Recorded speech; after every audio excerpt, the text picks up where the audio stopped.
Dahil nga po sa masaklap na nangyari sa bayan ng Dipakulaw, Aurora Province, muli sa pagkamatay dahil sa pagkalunod ng dalawang Ateneo players ng basketball nito lamang June 8, 2026, alas 2 ng hapon sa Dipakulaw, Aurora.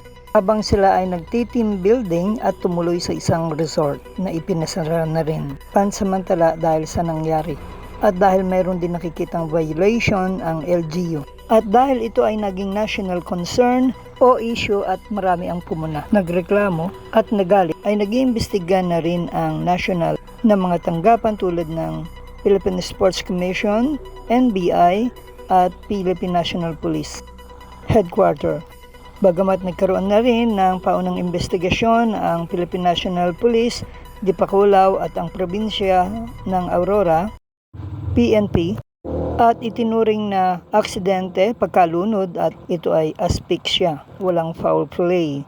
Di umano, subalit mayroong mga kapabayaan daw ang sinasabing resort na Hermanos Leisure and Agri-Farm Resort. Ganon din ang Ateneo University at ang mga coaches nito at trainers na silang nagdala sa Aurora upang magkaroon ng team building o training.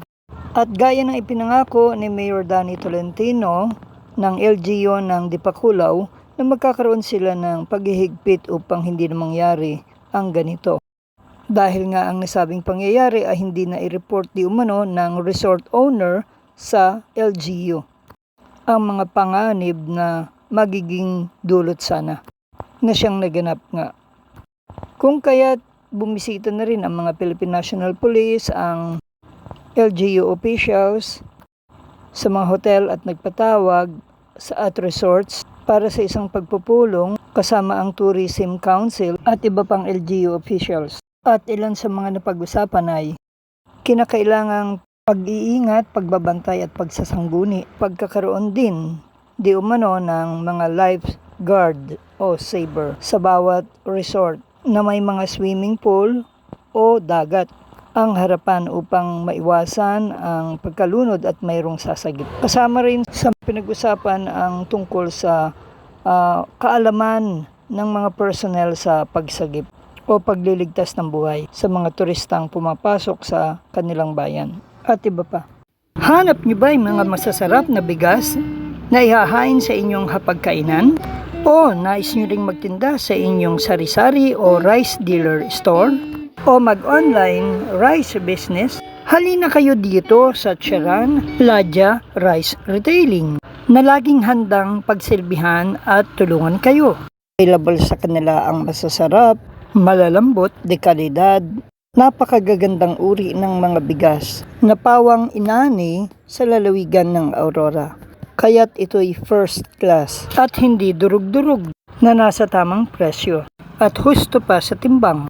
Ang Charan Rice Retailing ay matatagpuan sa Barangay 4 sa bayan ng Maria Aurora sa Aurora Province, sa Mangasar Street, corner ML Quezon Street, patungo ng Maria Aurora Public Market.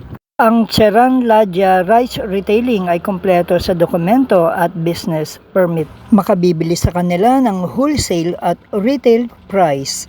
Sila ay namimili rin ng mga aning palay sa magandang presyo. Maaari silang tawagan sa 0991-835-8153.